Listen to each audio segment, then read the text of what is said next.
السلام علیکم ورحمۃ اللہ۔ آج میں آپ کے سامنے حضرت لقمان حکیم کا واقعہ پیش کروں گی کہ لقمان حکیم کون تھے۔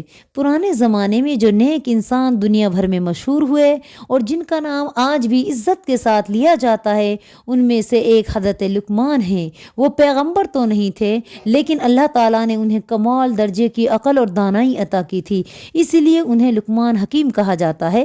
قرآن پاک کی ایک سورہ کا نام لقمان ہے، اس میں حضرت لقمان علیہ السلام کا ذکر آیا ہے۔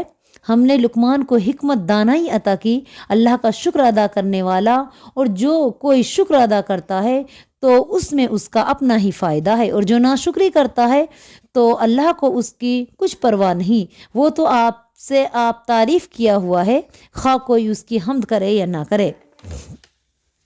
قرآن پاک میں یہ تو نہیں بتایا گیا ہے کہ لقمان علیہ السلام کون تھے اور کہاں کے رہنے والے تھے، لیکن دوسری کتابوں اور بعض مورخوں نے لکھا ہے کہ وہ سینکڑوں سال پہلے یمن کے بادشاہوں میں سے ایک بادشاہ تھے، مگر اکثر لوگ کہتے ہیں کہ وہ ایک سیاہ فام غلام تھے، کچھ کہتے ہیں کہ وہ ملک حبش کے رہنے والے تھے، کچھ نے کہا ہے کہ وہ مصر کے سیاہ رنگ کے لوگوں میں سے تھے، اور بعض کہتے ہیں کہ ملک سوڈان کے علاقے کے تھے، مگر وہ عرب کے علاقے عقبہ میں آبسے تھے جو مدین اور ایکا کے درمیان واقع ہے۔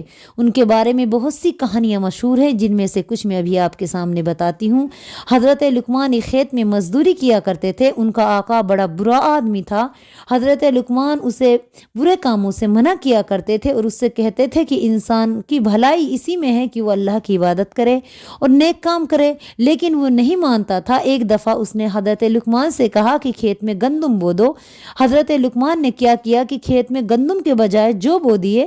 جب فصل تیار ہوئی تو ان کا آقا انہیں دیکھنے آیا۔ اس نے کھیت میں گندم کے بجائے جو اگے دیکھے تو اس نے حضرت لقمان سے کہا کہ میں نے تم سے گندم بونے کے لیے کہا تھا۔ حضرت لقمان نے کہا میں نے جو اس خیال سے بوئے تھے کہ گندم اگے گی۔ آقا نے غصے سے کہا یہ کیسے ہو سکتا ہے کہ جو بوئے جائیں اور گندم اگائے؟ حضرت لقمان نے کہا یہ کیسے نہیں ہو سکتا؟ تو یہ کیسے ہو سکتا ہے کہ ہم اللہ کو بھلا دیں اور برے کاموں میں مشغول رہیں، مگر یقین رکھیں کہ مرنے کے بعد ہمیں بدلہ ملے گا۔ ان کا آقا یہ بات سمجھ گیا اور اس نے برے کاموں سے توبہ کر لی۔ حضرت لقمان کا آقا شروع میں ان کو اپنے تمام غلاموں سے حقیر سمجھتا تھا اور اپنے غلاموں کو باغ سے پھل توڑنے کے لیے بھیجا کرتا تھا۔ حضرت لقمان بھی ان کے ساتھ ہوتے تھے۔ دوسرے غلام توڑے ہوئے پھلوں میں سے کچھ کھا جاتے تھے۔ ایک دفعہ مالک کو پھلوں کی چوری کا پتہ چلا۔ اس نے غلاموں سے پوچھا کہ انہوں نے یہ پھل کیوں توڑے ہیں، تو انہوں نے سارا الزام حضرت لقمان پر رکھ دیا۔ سب میوے لقمان نے کھائے۔ مالک بہت خفا ہوا اور لقمان پر بہت سختی کرنے لگا۔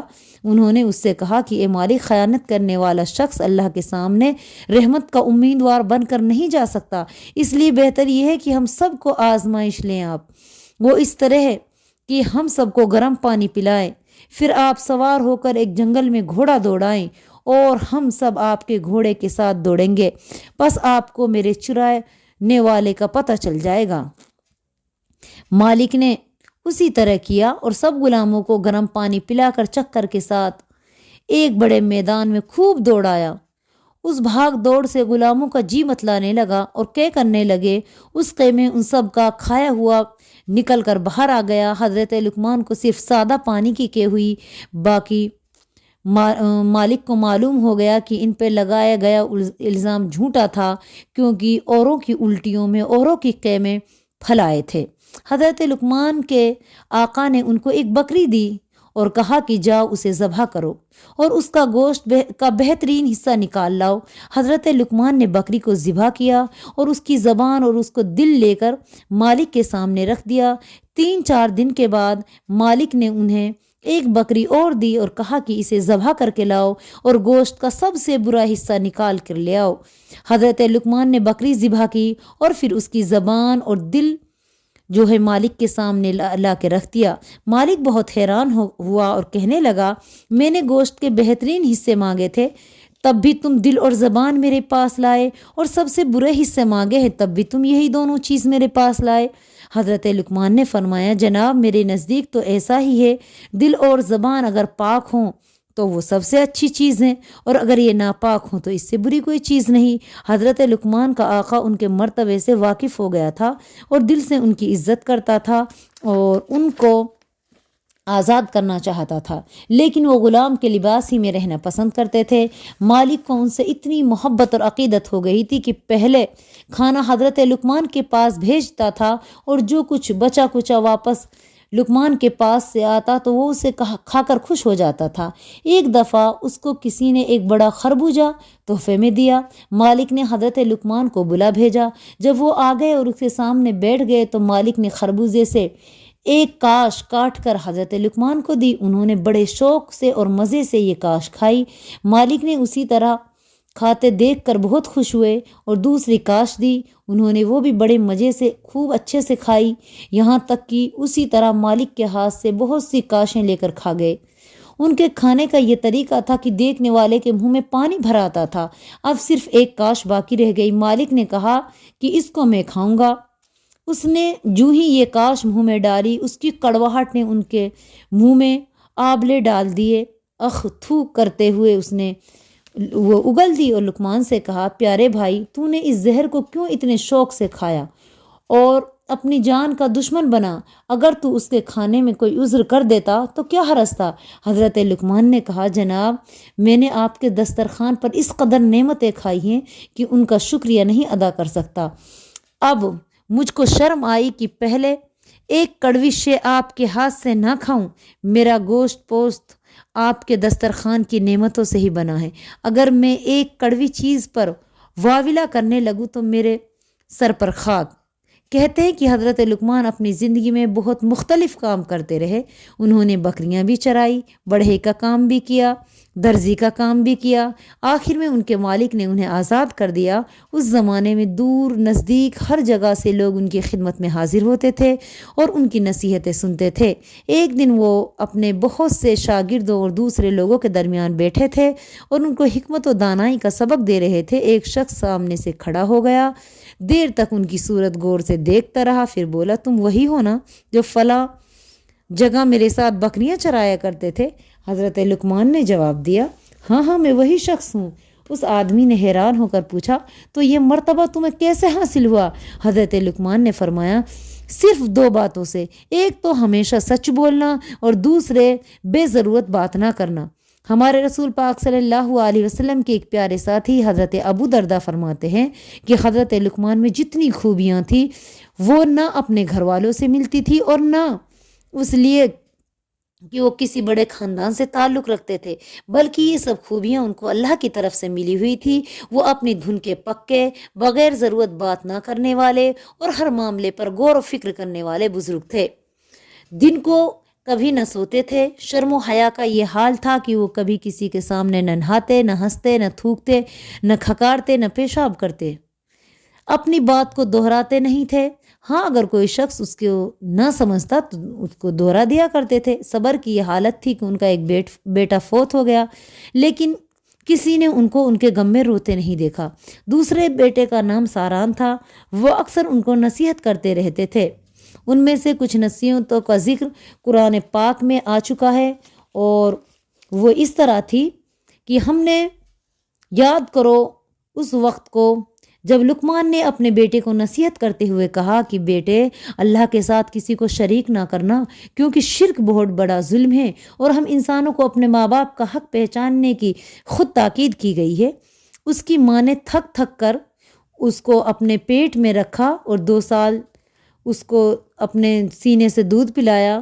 اسی لیے ہم نے اس کو نصیحت کی کہ میرا بھی شکر ادا کرتا رہے اور اپنے ماں باپ کا بھی۔ تجھے میری طرف ہی لوٹ کر آنا ہے، اور اگر ماں باپ تجھ پر اور دیں کہ میرے ساتھ کسی ایسے کو شریک کرے جسے تو نہیں جانتا تو کہنا کہ ہرگز نہیں ماننا۔